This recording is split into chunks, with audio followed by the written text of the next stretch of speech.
friends graduating college, I have friends who are getting married, I have friends who are pregnant. How do we sort of be a friend to those women as a woman, even though we're all in different chapters of life? Yeah, how do you experience that? That's a great question. I think that's something really beautiful and unique with like where you are right now. Like at no other point will you have friends in all of those places. Like you'll have friends that are getting married, friends that are having babies, friends that are maybe still in college, but like high school's so different, right? Like they're in a whole different world. And so I think it's good to be mindful of the type of friend you are to each of them, right? Because you would be a very different friend to your high school friends than you would be to your friend that's about to get married, as you would be to your friend that's about to have a baby. You know, so your friend that's about to have a baby, you're just mainly listening. You don't have a lot of advice, and you're like, I'll hold the baby, take a nap, take a shower, whatever you need, I'm there. I'll hold the baby. I can't help you much more than that, right? Or you're calming your friend's fears who's about to get married, but you can't tell her what that's going to be like because you haven't gone there. So you have friends that are where you're at. So yeah, I think it's really beautiful that you have all these different friendships, but seeing yourself as more of a role model to your friends that are still in high school. And when they feel like their world is falling apart because this one person said this one thing about them at school and the world's gonna end, you can let them know, just, you know, life is so much bigger than high school.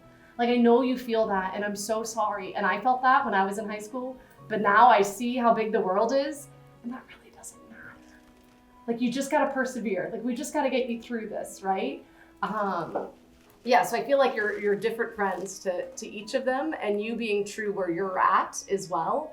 And being content where you are as well, not wishing away. I think it's very common for a lot of people where y'all are at to be wishing you were at the next step. Like, oh, I just wish I had that solid boyfriend like she has. They look so happy as they like hold hands as they go up wherever together. Or I wish, look at her ring. She's got a ring. She's getting engaged. Like she's engaged. She's gonna get married. I just want that. Why can't I be doing that now? It's like focus on where you are. Lord, help me be the best woman I could be now. So then later I could be the best wife or mother or sister or whatever vocation. So I think it's good about being where you are. But yeah, that's kind of how I would answer that. Yeah, totally. I think it's just in some being radically responsive to reality.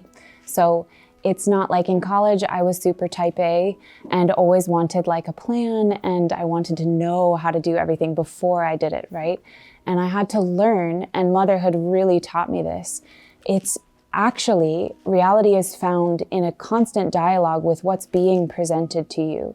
So I have a test on Tuesday. Okay, that's reality. I have to study for that test. In the process of studying for that test, I see my friend in the cafeteria who's really in need today and crying, and I respond to her. And then my other friend texts that she's getting married, and I respond to that. And it's just this, it becomes like a dance where you're just living out of this place of responsivity. And it's kind of like parenting little kids. Like they'll come up to you with the most unexpected, it just needs that just kind of blindside you sometimes. And if you try to fit them into a little box of, you know, this time of day is for this activity or this, it just doesn't work. So things get easier if you let yourself sort of relax into that space of like, I'm just going to be responsive to what's given to me today, to the friends that I have today, where they are today, and I'll just listen to them. And it's amazing how much, guys, like we don't actually listen to people. Like when they talk to us, we have our own narratives running in our heads all the time. So her talking about her engagement or her pregnancy or high school drama, it's like this is like bringing up all these things for us. And oftentimes like we find ourselves miles away in our heads from the person actually speaking to us. So if you really like take, set your heart to like hearing people, you'll be amazed at how these questions about like, oh, should I say that the right way? Or was that, like they just kind of melt away because you're responsive and attending to them, if that makes sense. I don't know. So.